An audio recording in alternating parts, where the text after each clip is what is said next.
L'homme qui ressentait la douleur. Par Brian Lumley. Vous me demanderez, ne sommes-nous pas tous ainsi?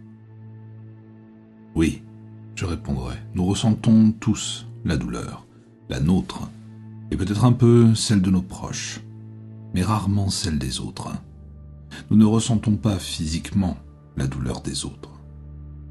Mon frère jumeau Andrew la ressentait, lui, la douleur de tout le monde, ou du moins, il l'aurait fait s'il avait pu la supporter. Mais bien sûr, il ne le pouvait pas, et au final, cela l'a tué.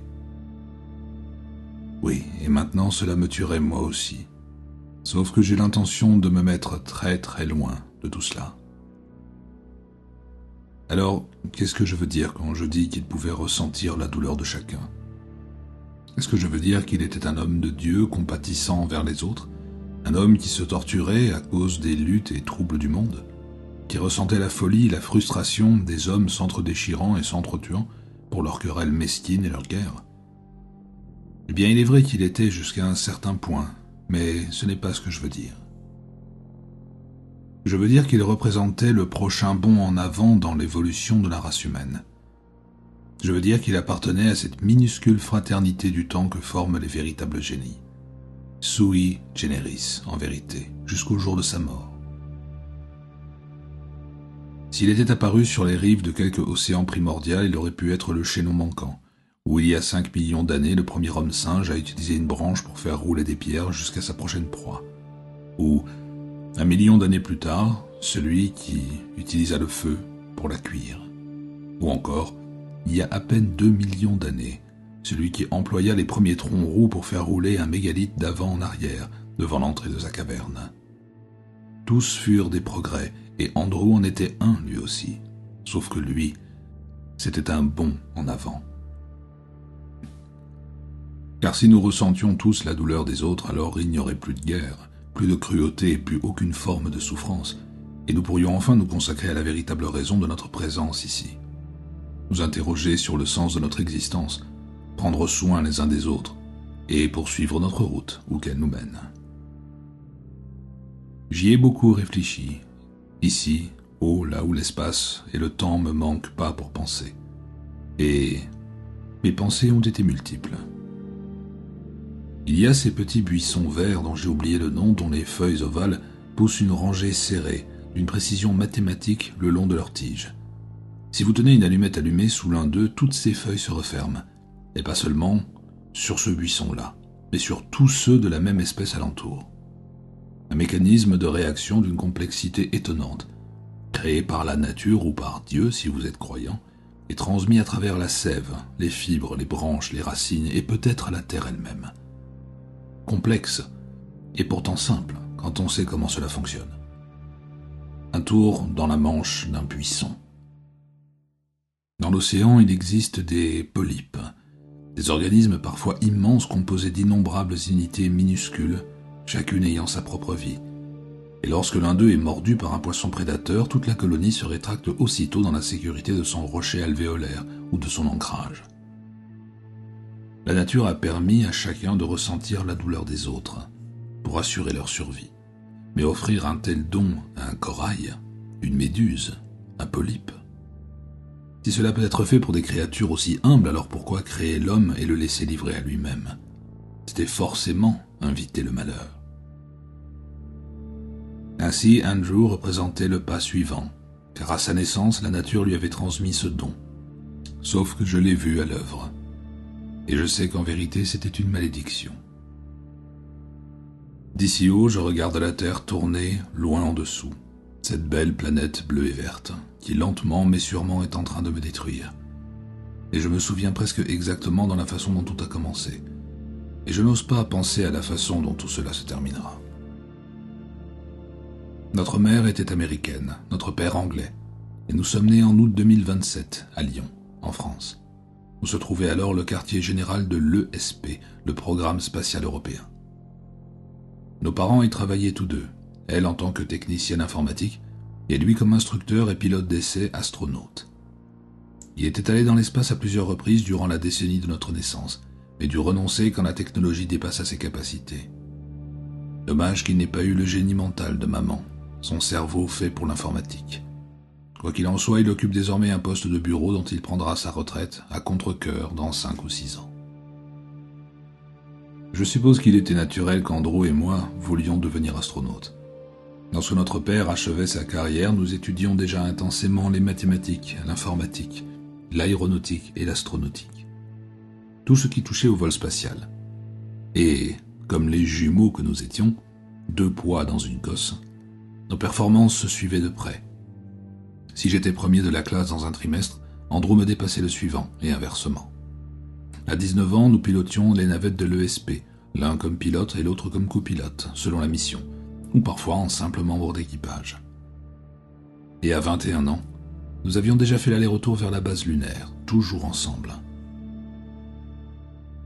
Les ennuis ont commencé à Cannes, dans le sud de la France, durant l'été 2049, alors que nous nous reposions après une série de missions d'1 mois visant à détruire les débris spatiaux, satellites, étages de fusées, ferrailles diverses dérivant dans leurs dangereuses orbites loin au-dessus de l'enveloppe terrestre. Je n'entrerai pas dans les détails, tout gamin de 10 ans en connaît le principe. Il s'agissait simplement de donner à ces tas de ferrailles obsolètes une légère poussée au bon moment pour les faire basculer lentement mais sûrement vers le cœur ardent du soleil. Mais nous étions de jeunes hommes, et l'espace est un endroit stellaire. Alors, une fois revenus sur Terre, nous aimions chercher de la compagnie. Rien de sérieux, notre mode de vie ne s'y prêtait pas. Mais disons que si, en tant qu'astronaute, on ne peut pas trouver un peu de compagnie féminine sur une plage de Cannes, alors il est peut-être temps de consulter un chirurgien esthétique. Ce jour-là, pourtant, nous étions seuls, allongés sur nos serviettes, profitant de la chaleur de cet été particulièrement brûlant, quand ça arriva. Je dis ça, car au début nous ne savions pas de quoi il s'agissait. Pas avant un bon moment, en fait. Andrew s'écria soudain, en se redressant brusquement, clignant des yeux, fixant l'horizon d'une mer parfaitement calme. Et bien qu'il y eût dans sa voix une pointe de douleur, il ne se tenait pas le corps, il avait simplement pâli, tremblant comme s'il souffrait de crampes d'estomac. « Tu t'es fait piquer ?» Il fronça les sourcils, regarda le sable tout autour et secoua la tête. « Je ne crois pas, non ?» répondit-il d'un ton incertain. Je le regardais, le fait physique tangible de mon frère, avec admiration.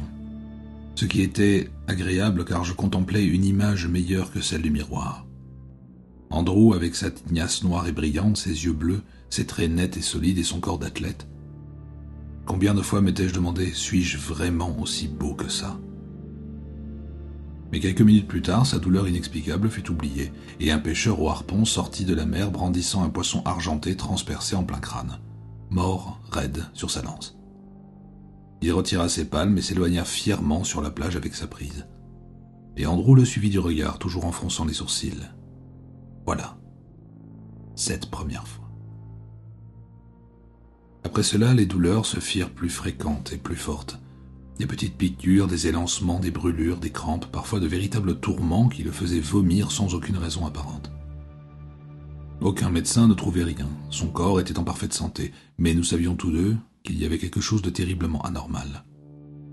Andrew ressentait la douleur, mais pas la sienne, celle des autres. Je me souviens d'une bagarre dans une boîte de nuit à Paris. Nous n'étions pas impliqués, mais je dus le porter jusqu'à notre voiture et l'emmener chez un ami. C'était comme s'il avait reçu tous les coups, sans avoir une seule marque sur lui, alors que la rixe s'était déroulée à l'autre bout de la salle. Je me souviens aussi d'une nuit à Lyon. Il s'était réveillé en hurlant, les mains sur le visage. Au même instant, dehors, une voiture en avait percuté une autre. Une jeune femme avait traversé le pare-brise et s'était écrasée sur le capot, le visage déchiqueté. Andrew, lui, se tenait le visage, intact pourtant, gémissant et frissonnant jusqu'à ce que l'ambulance emporte la blessée. C'est alors que nous avons commencé à comprendre et à réaliser que cela empirait.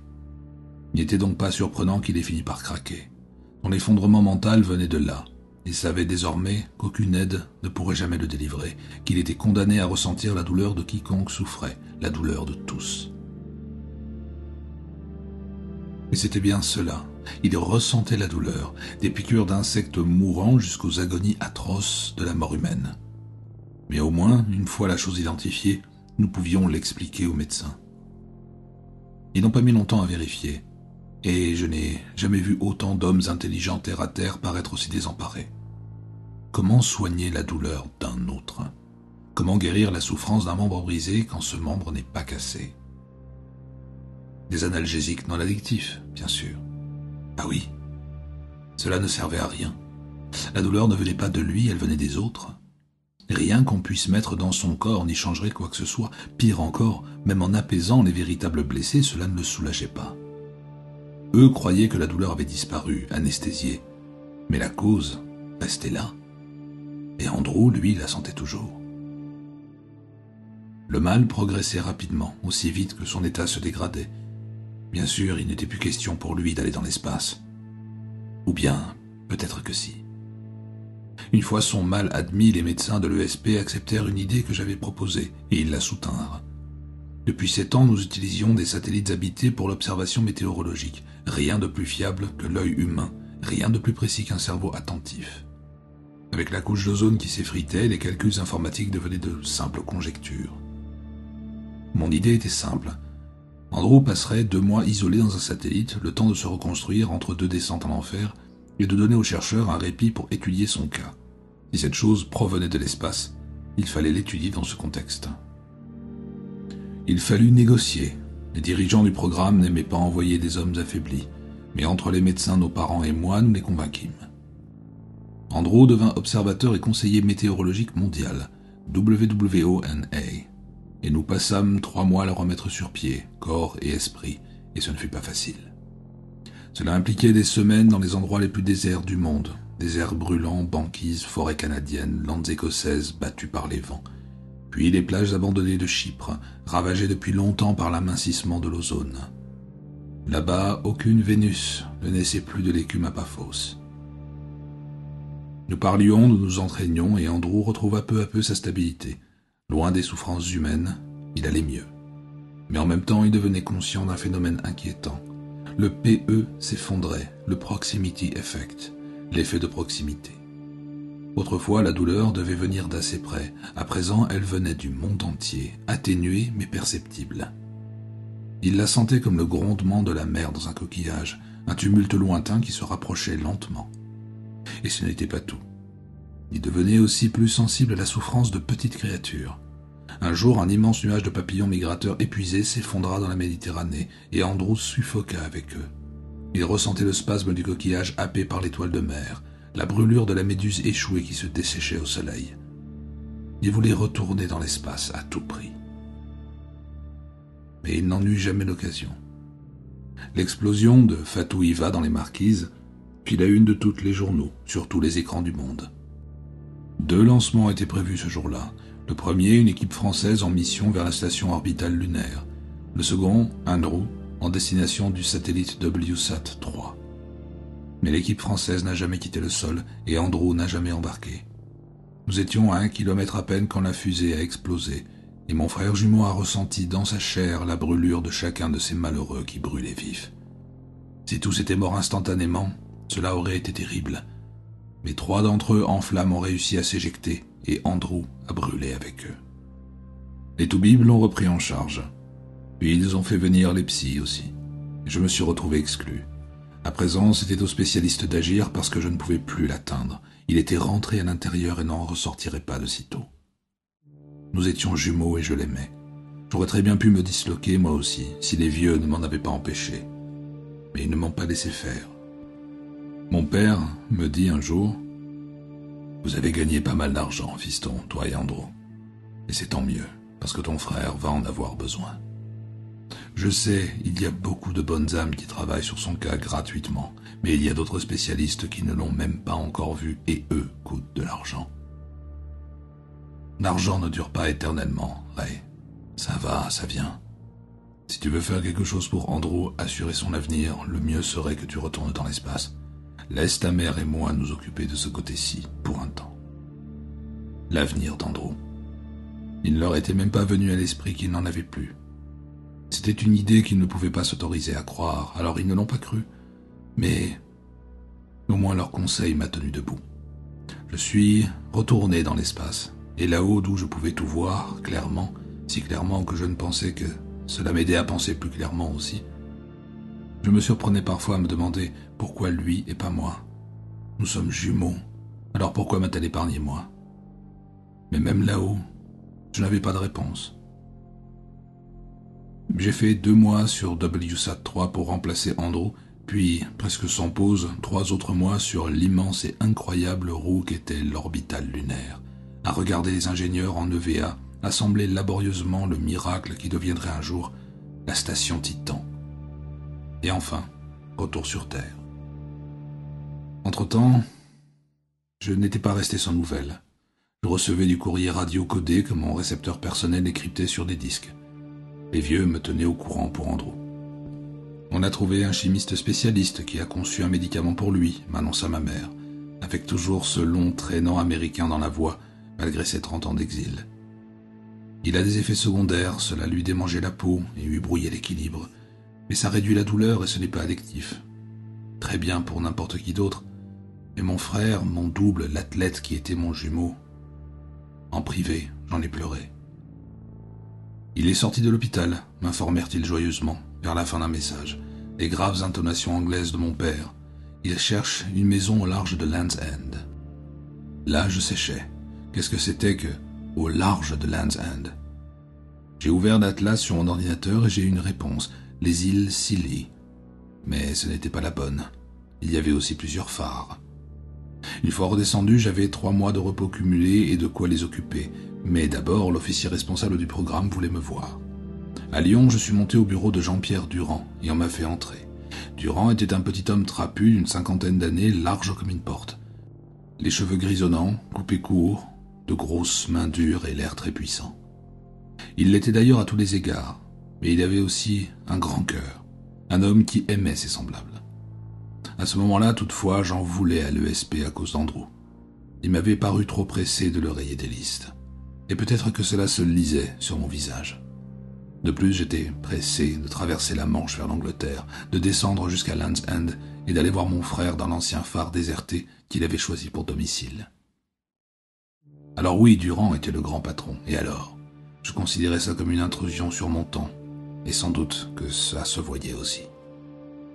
« Asseyez-vous, Ray », m'invita Durand avec un sourire, me désignant un fauteuil. Il parlait un anglais qu'un accent rendait chaleureux et compatissant, apaisant un peu ma colère et ma frustration. « Et ne vous inquiétez pas, je n'ai pas l'intention de vous faire perdre votre temps. J'en viens tout de suite au fait.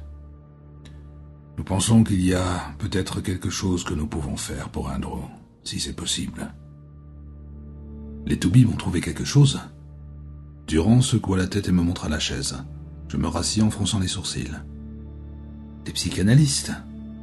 C'était psychosomatique, non ? Une sorte d'allergie mentale ? Ray. Il travaille ses pistes et n'avance pas vite. Et Andrew n'aide pas vraiment en rendant les choses difficiles. Alors, on progresse peu. Pas de ce côté-là, en tout cas. Alors, comment pouvez-vous l'aider ? Durand eut l'air tiraillé. Il soupira, haussa les épaules et se caressa le menton. Personnellement, je pense qu'il devrait repartir dans l'espace. Je le fixai un instant, et je finis par me tasser. On a déjà essayé. Non, Ray. Loin dans l'espace. Mais c'était sa façon de le dire. Cette fois impossible de rester assis. Je bondis, me penchai au-dessus de son bureau. Si Durand voulait dire ce que je croyais, cela avait toujours été notre rêve le plus fou. Titan. Il acquiesça et répéta. Très loin. Loin au-delà de l'influence de quoi que ce soit qui est en train de le tuer ici. Si on peut le monter à la base lunaire pour 1 an, on pense qu'on aura le matériel Titan prêt d'ici là. Vous avez été sur l'orbital lunaire et vous savez comment il bosse dur là-haut. La roue de Titan devait être inhabitée au début, vous le savez. Ces systèmes vitaux au vert dans l'attente d'un équipage quand on sera prêt à l'envoyer. Cependant, je reculai d'un pas, me laissai tomber la tête tournante tandis qu'un mélange d'émotions me submergeait. Pourquoi me le dire à moi ? Je veux dire, vous ne l'avez pas dit à Andrew ? Son sourire inquiet au mieux quitta son visage. Je lui ai dit, la semaine dernière, par lettre, remise spéciale, un hélicoptère à réacteur et sa réponse, n'était pas satisfaisante. Je lui ai dit hier, quand il a pu se résoudre à répondre au téléphone. J'ai eu la même réaction. Et j'ai essayé encore ce matin, mais apparemment il ne prend plus les appels. Alors peut-être que vous feriez mieux de lui dire pour moi. Insatisfaisante. Sa réponse était insatisfaisante. En quoi? Par-dessus tout ce qu'il avait dit, c'était ce mot-là qui m'était resté. Ray, votre frère est convaincu qu'il va mourir de la douleur des autres. Il dit qu'il y a longuement réfléchi et qu'il sait qu'on ne peut pas l'arrêter. Et il dit que puisque ça vient, il préfère que ça vienne ici sur Terre plutôt que de là-haut. Partir dans l'espace ne ferait que retarder l'échéance, d'après lui. Alors vous êtes son dernier espoir. Il est peut-être déjà trop diminué physiquement pour le poste, auquel cas il vous faudra non seulement le convaincre d'accepter, mais encore le remettre d'équerre, une dernière fois. Vous y êtes parvenus tous les deux déjà, alors peut-être que vous y arriverez encore. Voilà toute l'histoire, et c'est pour ça que je vous ai fait venir. Est-ce que mes parents, vos parents sont vos parents, Ray? Je les connais presque aussi bien que vous. À certains égards, je les connais même mieux. Andrew leur a interdit de venir, leur a dit de ne pas le materner et qu'il allait bien, et que lorsqu'il serait prêt à les voir, il se présenterait chez eux. Pensez-vous qu'il soit probable, ou même juste, que je leur dise qu'ils déclinent? Et je leur ai dit qu'on pouvait leur envoyer vers Saturne s'ils le voulaient, et que c'était à lui de décider, même si en vérité il semble maintenant que ce soit à vous. Quand allez-vous le voir? Demain? Dès que je peux y être, là tout de suite, s'il y avait un moyen rapide? Il y en a un.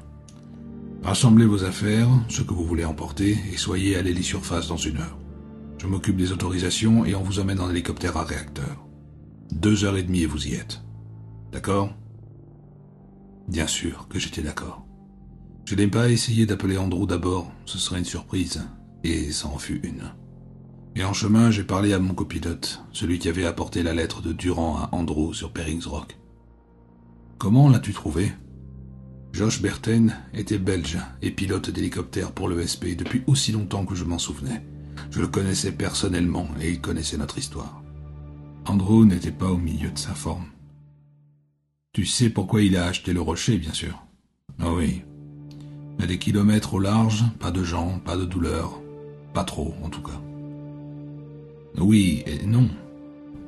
C'est bien la raison pour laquelle il s'y est installé, ça c'est sûr, mais... Il m'a parlé d'un truc que vous appelez tous les deux le PE. Quelque chose à voir avec la proximité des gens par rapport à lui. Bien, il m'a dit que ça lâchait complètement. Josh, je crois que tu ferais mieux de me... Mais, il gère pour l'instant. Il apprend à vivre avec. Tout ce qu'il a fait, c'est de se répéter que ce n'était pas réel, voilà tout. Que la douleur appartient à quelqu'un d'autre. Et alors ça ira. Tant qu'il n'arrive rien de gros. Mais là-bas, en pleine mer, disons qu'il ne s'attend pas à des catastrophes, tu vois. Et Ray, c'est tout. Inutile de m'en demander plus. Parce que c'est tout ce qu'il m'a dit. Je ne répondis rien, me contentant de retourner ses paroles dans ma tête. Et tandis que je les retournais encore, c'est à ce moment-là que la douleur m'a frappé. La douleur d'Andrew. Et je le savais. Elle venait de l'extérieur, me percutant comme un obus qui éclate et se fragmente au fond de moi. C'était comme si une cuve de douleur avait débordé de mes entrailles. Quelqu'un me broyait le cœur, le tirant de tous les côtés, tentait de me l'arracher. Je croyais savoir ce qu'était la douleur, mais je ne savais pas. Ça, c'était de la douleur, de la grande douleur. Elle m'aurait projeté debout d'un bond, mais j'étais sanglé. J'ai crié ou gargouillé, puis j'ai dû perdre connaissance. Quand je suis revenu à moi, Josh m'avait plaqué un masque à oxygène sur le nez et la bouche et me secouait.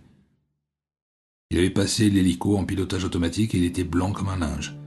Mais dès que j'ai ouvert les yeux, arraché le masque et les laissé tomber, il a inspiré profondément et s'est un peu détendu. « Ça va ?»« Bon sang, Ray, c'était quoi ça ?» Sur le moment, je savais ce que c'était. Mais maintenant, j'en étais plus sûr. Je ne voulais pas en être sûr. Je pensais que c'était Andrew. Quelque chose de lui qui ne pouvait plus être contenu, qui avait débordé jusqu'à moi. Mais je ne savais même pas si c'était possible. En tant que jumeaux, je connaissais l'histoire des frères corses, mais jamais rien de tel ne nous était arrivé à nous auparavant. Alors, c'était peut-être juste moi. Mon cœur, est-ce que je l'avais trop sollicité? Je ne sais pas ce que c'était, J'ai trop peur de penser à ce que c'était. Je sais seulement que c'était de la douleur et que c'est passé. Mais je ne lui ai pas dit qu'autre chose était parti aussi. Quelque chose dont je n'avais même pas conscience jusqu'à ce que soudain, là, à cet instant précis, je ne l'ai plus. Une chaleur, c'est tout. La sensation qu'il y avait autre chose là dehors que je pouvais voir, toucher et sentir. La certitude que l'univers était plus grand que moi. Maintenant que je l'avais perdu, je comprenais que c'était plus que je pense donc je suis.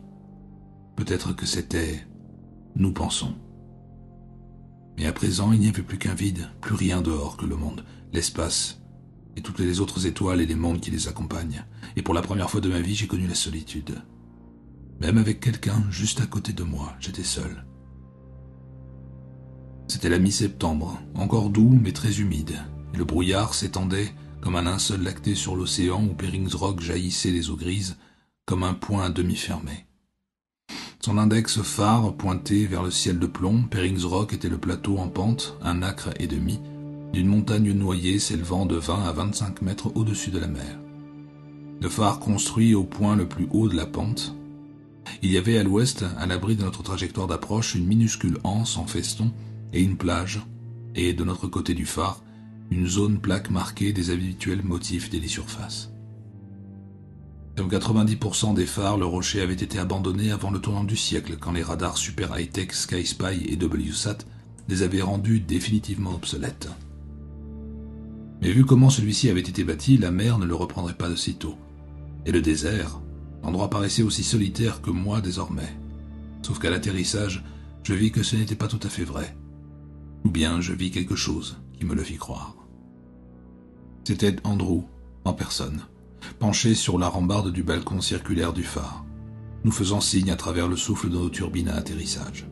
Alors je me libérai de mes sangles, colissai la porte de cabine, bondis hors de mon siège, et me glissai sous les rotors avant même qu'il se soit presque arrêté, grimpant en courant les marches taillées dans la roche pour m'immobiliser au pied de la tour. Et là-haut, mon frère, appuyé à la rambarde, manches retroussées, battant dans une brise montée de la mer, sauf que il ne me regardait pas. Pas du tout. Il regardait autre chose, et il était si immobile, si terriblement immobile contre la rambarde, pas tant appuyé dessus, compris-je, que soutenu par elle. Je me ruais à l'intérieur, montais les marches 3 à 3, plus la peine de s'inquiéter pour mon cœur, j'étais galvanisé, mes gestes électriques survoltés. Hissé en apesanteur par une peur et une douleur au-delà de la douleur physique, je dévalais ces marches en spirale tandis que derrière, au-dessus, le cri désespéré de Josh Burton me suivait depuis le bas de l'escalier. Je débouchais dans l'ancienne salle de lanterne, grimpais son échelle de fer et me hissais par la trappe ouverte sur le toit circulaire et plat. Et là se trouvait Andrew, cramponné à la rambarde de sécurité à 3 barres, ou plutôt suspendu à elle. Un pied avait glissé et s'était coincé, pendant dans le vide. L'autre jambe pliée le retenait contre un montant. Son bras gauche s'étendait mollement le long de la barre supérieure tandis que l'épaule et le bras opposé pendaient raides par-dessus supportant tout son poids. Avec ses manches qui claquaient ainsi et sa tête penchée, il ressemblait à un pauvre épouvantail tombé de sa croix. Et je vis que j'avais raison.